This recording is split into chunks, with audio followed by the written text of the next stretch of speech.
আমার ভোট আমি দিব, তোমারটাও আমি দিব, এই দিন শেষ। আমি 18 কোটি মানুষের বিজয় চাই। 18 কোটি মানুষের বিজয় হলে সে বিজয় আমাদের সবার। দল গোষ্ঠী পরিবারতান্ত্রিক রাজনীতির কোনো বিজয় আমাদের কাছে নেই। আমরা পরিষ্কার বলেছি, আসেন আগামী দিনে কে কি করব আমরা সামনাসামনি ডায়ালগ করি, জাতির সামনে হাজির হয়ে যাই, খোলা ময়দানে জাতি আমাদেরকে প্রশ্ন করুক, আমরাও জবাব দেই, আপনারাও জবাব দেন, আর সিদ্ধান্ত নেওয়ার দায়িত্বটা জাতির উপর ছেড়ে দেন।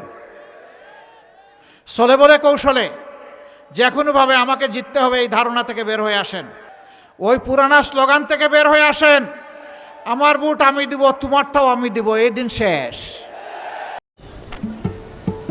কি বুকে বাংলাদেশ আর হাতে বিদেশি? এই যে হোয়াইট প্লাস প্রো সেনসিটিভ স্কয়ারের, এদিন আর ফিরে আসবে না। 24-এর যুবকেরা ঘুমিয়ে পড়েনি, জাগিয়ে আছে। তার বুটের পাহারাদারি সে করবে, সাথে সাথে বাকি সকলের বুটের পাহারাদারি করবে।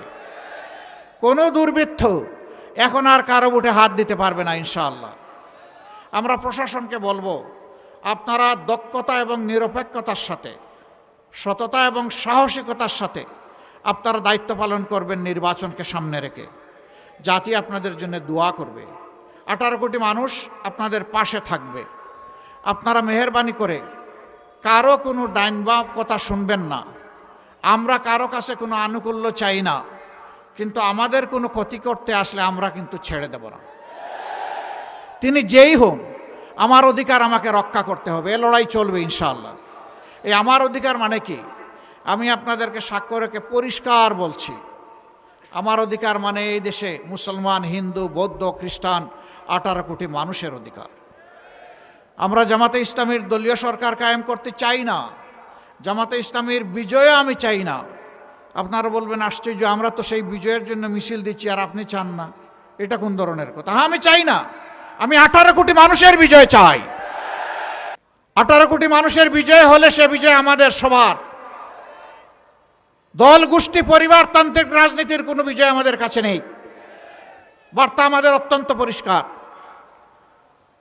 এই পথে পুরানা রাস্তায় যারা হাঁটতে চাইবেন অন্ধকার গলিতে, তাদের রাস্তায় তারা হাঁটুক, আমরা সদর রাস্তায় আলোকিত রাস্তায় হাঁটবো ইনশাআল্লাহ।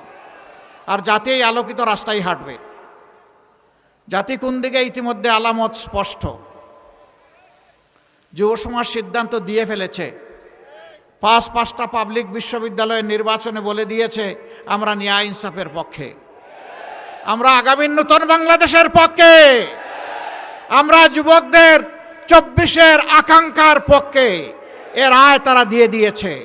আমরা চাচ্ছি মানুষ একটু শান্তিতে নিরাপদে থাকবে, কৃষক তার জমিতে ফসল ফলাবে আধুনিক প্রযুক্তি নিয়ে, একজন শ্রমিক তার ন্যায্য পাওনা পাবে শ্রমের, এবং সে একটা মানবিক মর্যাদায় সেখানে কাজ করবে। এই দেশে হাত পাতা মানুষ থাকবে না, বরঞ্চ হাত মজবুত হয়ে কাজ করা মানুষ থাকবে।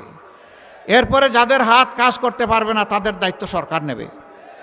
আমরা বলেছি একটা সুস্থ সবল জাতি গঠনের জন্য 5 বছর পর্যন্ত শিশুদের সমস্ত চিকিৎসার দায়িত্ব নিতে বাধ্য হবে সরকার। আমরা বলেছি একটা শিশু আর শিক্ষার আলো থেকে বঞ্চিত হবে না। সমস্ত শিশুকে শিক্ষা দিয়ে প্রশিক্ষিত করে দেশ গড়ার এক একজন কর্মী, কারিগর হিসাবে ইনশাল্লাহ তৈরি করা হবে।